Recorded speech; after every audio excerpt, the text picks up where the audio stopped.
Well, welcome to the small business briefing, and this is briefing number 232. Thank you so much for being here. I'm Brian Calley, President and CEO of the Small Business Association of Michigan, joined today by Sarah Miller as usual. And Sarah, actually kind of a big day for us that I wasn't really even expecting when our membership report came out and showed that we just, for the first time, passed over the threshold of 30,000 members. How about that? It's so exciting. I've been with SBAM for a long time, a little longer than you, Brian. So I remember back when we had, I don't know, fewer than 5,000 members. So to watch the growth is really amazing. And I'm excited that we can shout that from the rooftop. So nice job, SBAM membership team.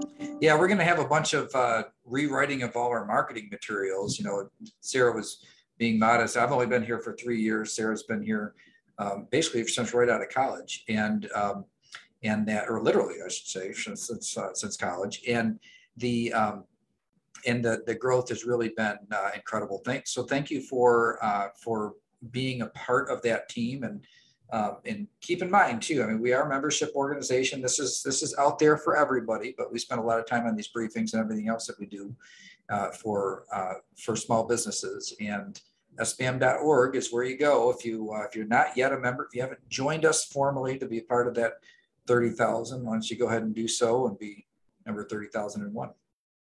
I like that plug. Yeah, I like that plug. And speaking of members, one of our longtime members, Marana Group, is our sponsor of the Small Business Briefing. And Marana Group is a document data and distribution company located in Kalamazoo. So again, I urge you to check them out if that is something that your business needs to explore. It is Monday, Data Monday. Are we seeing evidence that the Omicron wave has peaked? And then if so, are we going to be able to expect hospitalizations to settle anytime soon? Well, we have some trends that are continuing that we were pretty sure about last week. You know, it looked like 2 weeks ago, like maybe things were slowing down. Last week, like maybe they had crested and then would start coming down. And I'm happy to report that it does look like that trend has continued. So we've got a lot of things to cover today. So I'm just going to run through the slides, but maybe a little faster than usual because it's not particularly different than before. This is the United States of America. You can see definitely hit a crest and is on its way back down. I actually wouldn't be surprised if we saw that decline accelerate some based on what we've seen in other countries in the United Kingdom and South Africa. Just looking around the country, you'll see over here on the right-hand side, this is the Northeast that had the highest numbers not too long ago. And as you can see, that there is a pretty sharp decline. Other areas, you know, this light blue is the South, and it looks like it's kind of starting to decline.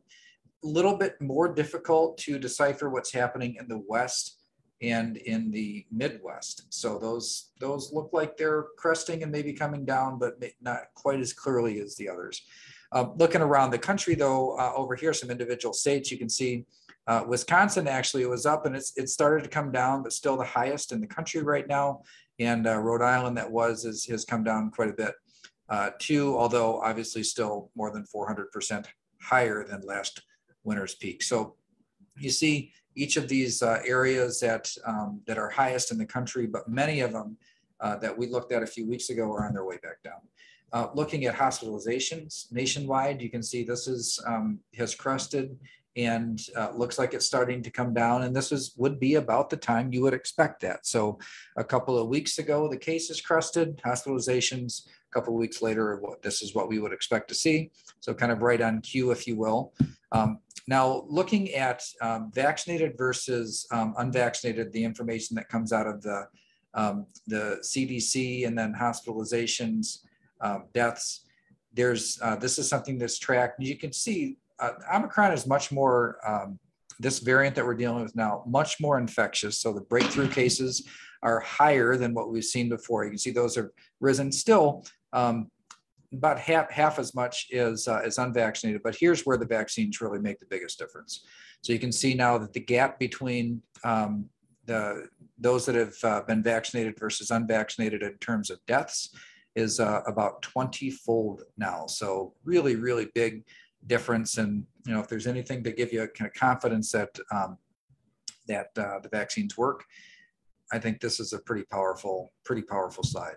Now, looking at Michigan's numbers, the fact that Michigan doesn't report every day really messes up the scale on this. So look at this, like several days of no reporting, and it looked like the cases were plummeting here, but they really weren't. It's just that new numbers weren't coming in, so the average cases per day were going down, and so they have this really big report here that kind of messes up the y-axis of this, so you can't really see the steepness. But it looks like Michigan's numbers are kind of leveling off.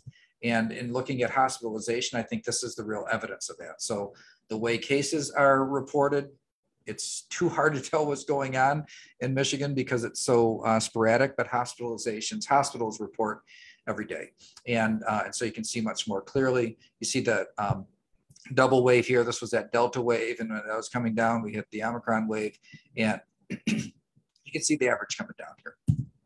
Looking at the United Kingdom, this is where you see how quickly it comes down. So this is the entire pandemic for the United Kingdom.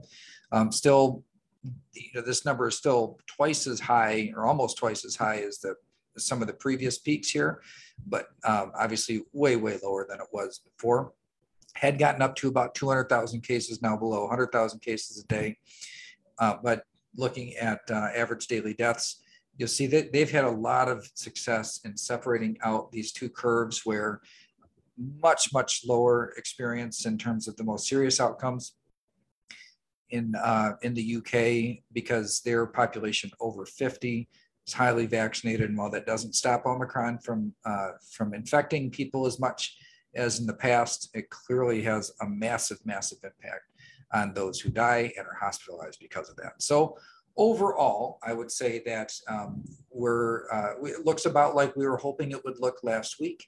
And but we should expect that hospitalizations are still going to struggle for a while. In fact, there was another federal team that was sent into Michigan that was just announced today, going to Sparrow Hospital in Lansing this time, which has been really, really crushed recently, in recent months, really by just the challenges with staffing and also surges. So while there's a lot of reasons to believe that we're heading into the endemic phase of this, where there's just a lot of vaccine and natural immunity that's building up in the population that should help us to get past this, we should expect that probably for the next month or so, that hospitals are really going to still struggle between the kind of dual crises that they have right now, which is more patients than they can handle at a time when staff is more strained and down in terms of numbers and what they would normally be experiencing.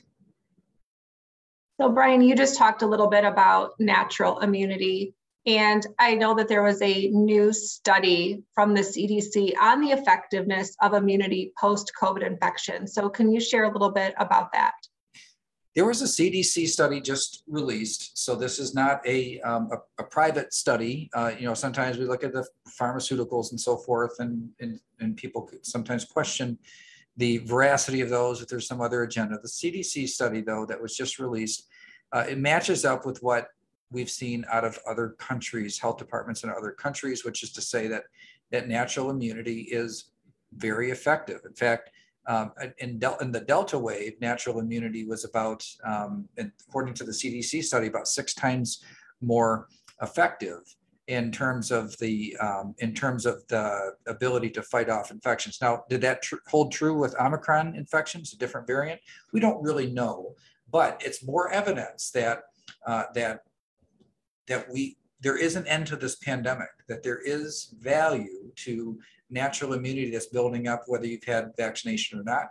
And that's going to provide eventually a pathway out of this pandemic.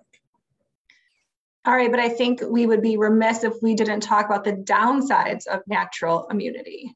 Yeah, I mean, I'm always careful. I like to be careful when we talk about these things, because I know there's like a political agenda that can creep into this. And the downside to the population all getting immunity from natural infections is what we're seeing in hospitals today. So, and what we're seeing in overall death experience. So about 2,000 deaths a day across the country is a lot. And also hospitals under strain, and that has ramifications across the entire healthcare system, and people that need other types of healthcare that have nothing to do with the coronavirus are impacted by how strained hospitals are today. So it's not that the natural immunity is less effective. I think the science says it's very effective. It's just that the pathway to getting it is such a costly pathway. And so I think that's really the downside. So as we consider our hope that this pandemic sooner or later will be behind us, we know that natural immunity has some role to play in that. But the idea that we would solely rely on that would really, think of the strain hospitals are under right now. Just think if we didn't have more than half of our population vaccinated, how much more in strain it would have been. Great, good point. Thank you. So last week we talked a lot about court cases, including the Supreme Court decision on the vaccine mandate. I know there's still some court action around the country and here in Michigan. So I want to bring back our headline game. So I have two headlines for you to connect. One, Northern Michigan judge's ruling casts doubt on public health orders. And two, federal judge in Texas blocked the White House from vaccine mandate of federal employees. Two different cases that have nothing to do with this OSHA case that we've been following that just was resolved by the Supreme Court. And it's really kind of fascinating because these are relatively old issues. But let's take the first one, Otsego County, which would be like the Gaylord area. So if you're going up to Mackinac, if you're like me, you stop in Gaylord and eat at the Sugar Bowl. But that when you there's a judge there, a local judge that has decided in favor of a local restaurant that defied the public health orders of last fall. Now you might say, hey, didn't the Supreme Court strike down the emergency powers of the governor before? Yes, they did, but they did not strike down the epidemic emergency powers which exist in the public health code. And that's what was relied on from the fall on. And so a local restaurant in Otsego County had, the restaurant is called Iron Pig Smokehouse, and they got fined $5,000 for continuing to operate. They challenged that fine, and this judge found in their favor. Now it's going to be appealed. The Attorney General already said that it's going to be appealed as they move up from through the court system from there. But this is a challenge of the constitutionality now of the epidemic emergency powers, not the original emergency powers that the governor was using for the first, the first 9 months or whatever of the pandemic. And so that is a new factor that I expect we'll hear a lot more about. So just the first step, but will make its way up through now to the Court of Appeals. The other one is in Texas. A federal judge in Texas found in favor of federal employees. Now this is kind of a late ruling. The federal government already announced 95% compliance with their employee vaccine mandate. It's difficult for me to imagine this particular case winning at the Supreme Court, because you remember the Supreme Court just upheld the Medicare and Centers for Medicare and Medicaid rules for healthcare workers. It's difficult for me to imagine that this case would survive at the same group when it's about federal employees. So it might be kind of a moot point because like I said, most federal employees already complied. But once it makes it to the through the process, assuming that there will be an appeal, and I assume there will be an appeal, based on this Supreme Court OSHA decision and finding in favor of CMS, tells me that this case probably has a pretty rough road from here on out. All right, thanks for tying those together for us. Let's go to Washington. The last time that we checked in on Build Back Better, it seemed as though Senators Manchin and Sinema were effectively ending that that package. But now the Biden administration appears to be back at it. So what's going on? They're going to try a different strategy. Before it was like put a massive bill together with everything, their whole wish list of what they wanted, $3.5 trillion. And they kind of acted like they cut it in half, but it was really kind of an accounting gimmick, all the same things, just for half the time. And then when Manchin and Sinema said, Senators Manchin and Sinema said, we're not going for it, that meant that they didn't have the votes to get to a tie in the Senate, which means that it did not, it would not make it to where the vice president could cast the deciding vote. Seemed like it was over. Now what the Biden administration is looking at doing is breaking it up into different pieces. And so the first piece that it sounds like they want to move on is the climate change part of it. This is about a $500 billion over 10-year proposal. It's a whole set of things. It's subsidies for renewable energies, but also including nuclear. And so that's a big piece of it. They're also proposing, or at least the way it was when it was a part of the Build Back Better bigger plan, they had subsidies in there for purchases of electric vehicles. So $7,500 for people under a certain income threshold to buy an electric vehicle. And then and this is where a sticking point, especially with Manchin, where they wanted to add another $4,500 rebate or credit for those vehicles that were made by a union shop in the United States. So when you say to West Virginia, who has a lot of automotive company activities, but not necessarily unionized, one of the reasons I think that provision is going to have a hard time getting past Manchin, because he's not going to want to push business away from his automakers to other places. So, but clearly a big chunk of this bill is to subsidize the purchase of electric vehicles. And we have coming up this week the State of the State address, and Governor Whitmer is reportedly going to propose another $2,500 subsidy for electric vehicles on top of the federal. So if you think about that, $7,500 plus $4,500 plus $2,500 between state and federal of the purchase of a vehicle, and we don't know yet what income levels they're going to settle on. That's a lot of money toward the purchase of a private item from a private company. So I think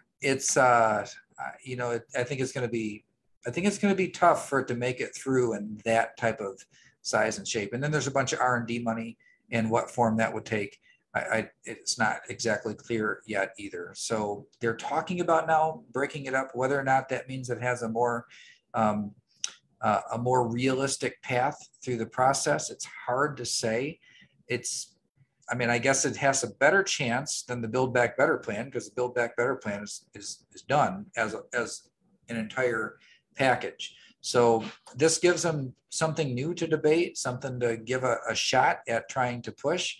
Several of the items, I think that at least Senator Manchin from West Virginia had indicated he could potentially support, but I don't think there's any way that he's going to support an electric vehicle subsidy that freezes out vehicles that are made in his state. Right. Well, we'll keep everybody updated. I know it's kind of like a ping pong. We're back and forth with Build Back Better here. So back in Michigan, our unemployment numbers for December are out. How are we doing? Well, our numbers, they're starting to edge down a bit, although we still are somewhat of an outlier when it comes to the nation. So our rate is still quite a bit higher than the United States. It went from 5.9% down to 5.6% in December. So heading in the right direction, overall unemployment numbers, but still 1.7 percentage points above the national rate, which is 3.9%. So definitely shows that we're lagging behind the national recovery, at least as it pertains to employment. And of course, we see our workforce has shrunk at the same time, which makes it's kind of compounds some issues when you put those things together. Now, that said, it has improved over the course of this calendar year. So if you go back and look at where we were in the beginning of 2021 and where we stood at the end of 2021, made some progress, just not as much progress as the rest of the nation. Well, I know that workforce challenges were a top issue that our members identified on our survey last week. And I want to get to our survey next. So we published a survey, the results of our survey last week, Thursday. And since then, the business leaders of Michigan have actually published their study as well. And it seems like both surveys are in alignment. So can you give a little bit of background there? Yeah, we've seen in both cases, both the survey of our members, small businesses, and then Business Leaders for Michigan, which is a study commissioned by some of the biggest companies in our state. The workforce shortages were called out very explicitly. So most of our members have reported that that is a major issue that they're dealing with right now. And then other things that our survey found was that about 60% of businesses, or more than 60% of businesses, that were struggling with issues like inflation and supply chain disruptions. And while long-term small businesses still remain optimistic, or most remain optimistic, and those that are pessimistic about their long-term survival is stable or maybe even going down a bit, that's a good sign. But they're kind of small businesses get squeezed on both ends. The Business Leaders for Michigan study really did zero in on this labor force participation issue. And a couple of things I wanted to call out on that. First is that Michigan had 191,000 fewer people in the workforce as compared to before the pandemic, 191,000. And that is, that's why so many of you that are watching this right now are having a hard time filling positions, that the workforce is literally shrunk by almost a couple 100,000 people. Now, one new piece of information from that report, which I hadn't really seen quantified yet, was that just because of the age of our current workforce in normal retirement activity, nothing else changes, just normal activity we expect. Over the next decade, there will be about a net 100,000 fewer employees than we have today. And so that's a big concern. As you see us starting to really shift a lot of our advocacy work and focus on ensuring that we have higher labor force participation. And that's why you see us advocating on things like H-2B visas for several industries that are really important in Michigan. This is why. And whether it's big businesses or small businesses, this crunch on the workforce is very, very serious. Yes, and we will continue to ask these questions of our members on our quarterly surveys and keep a pulse of the things that are impacting them the most. So thank you to all of you who did answer the survey, and please continue to do so if we send those out. We did drop a link to the press release that was issued so you can see the highlights for yourself. So Brian, it's almost tax time. I think last year was a little bit of a mess. If you needed to contact the IRS for any reason, I heard of several issues just anecdotally. So do you know what we're going to expect this time around? Unfortunately, there's not really much reason to expect it's going to get better, because even though the IRS had asked for more staff in the last couple rounds of debates on federal funding, but the problem was it wasn't for customer service staff to pick up the phone; it was for auditing. By and large, the majority of it was for auditing, which would be a disaster. In fact, maybe their audit activity would cool down a bit if they'd answer the phone when people call. So let me share with you a couple of stats. First of all, the IRS relies on a software system built in the 1960s. And so naturally, that becomes a bigger strain every single year. They're facing a backlog of paper filings from last year, including 6.2 million unprocessed 1040 forms. So they have a massive backlog, and they don't have scanning technology, so there's a lot of manual labor, both opening and inputting information. And then last year, the agency received a whopping 282 million calls, and they answered 29 million. So they answered about 10% of the calls that came in. And so if you think about that, like a lot of people probably, use TurboTax or something like that. You file your return and everything works fine and you don't have to contact anybody. If you did need to contact them, or if your accountant needed to contact them, a lot of times it's for clarification. Not every issue fits neatly into, obviously how you're supposed to handle it in a tax form. And so in those cases, those gray areas, it's nice when tax pros can actually reach the IRS. And unfortunately, in the vast majority of cases, you can't reach them. And so people do have to kind of guess or use their best judgment in how to deal with areas that fall down in gray areas. So it's pretty disappointing that that it would have turned out this way. That the IRS, to the extent that they've advocated for more funding and more staff, it hasn't been where they need it most, which is just regular customer service representatives, people that are at least up enough on the tax code to answer basic questions. And we can hope that it gets better, but unfortunately, there's no reason to think that it will in this tax season. I just can't imagine only 10% of the calls being answered. That's really disheartening. Anytime that you need to call somebody for customer service, that's just not good. It's not acceptable. So we are going to tie it up. We have one more story to cover today. Last week we talked about some of our victory laps we're doing on automotive deals, but what's happening in Ohio? Yeah, Ohio actually reportedly won a massive deal with Intel.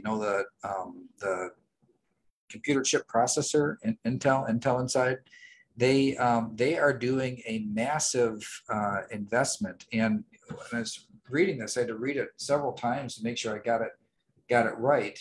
About a $20 billion investment is going to happen in phases, and there'll be thousands of people hired. But in the first round, 3,000 people, and get this, that the average wage of those 3,000 employees they'll hire is about $135,000. So this will be like in the Columbus area or near in a county right by Columbus. So right in the heartlands. And so this is a really, really big win for Governor DeWine and Ohio. A lot of good automotive investment that's happening there too.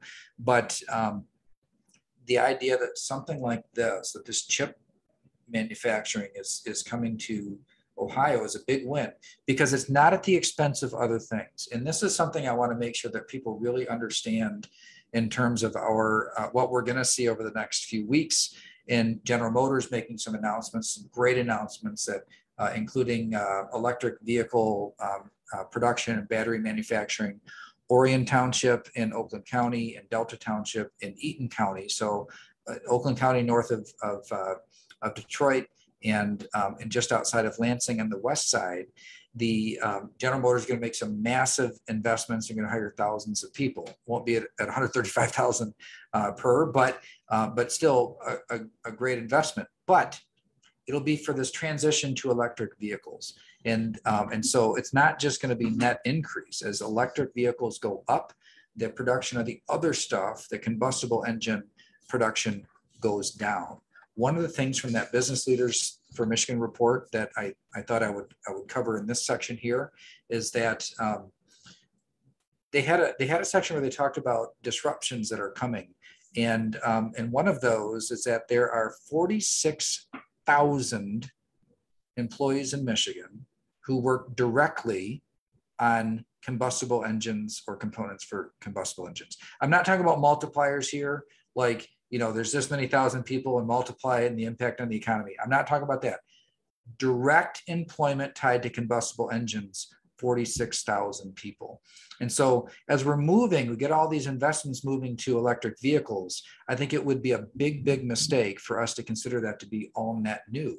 There's really, one is going to continue to decline over time while the other one builds up. So it'll be good for maintaining that automotive and industrial base in Michigan, but it's not going to be a big increase in overall, like it would, like Ohio will see with microchip processing, because it's not going from this pocket to that pocket. It's all net new.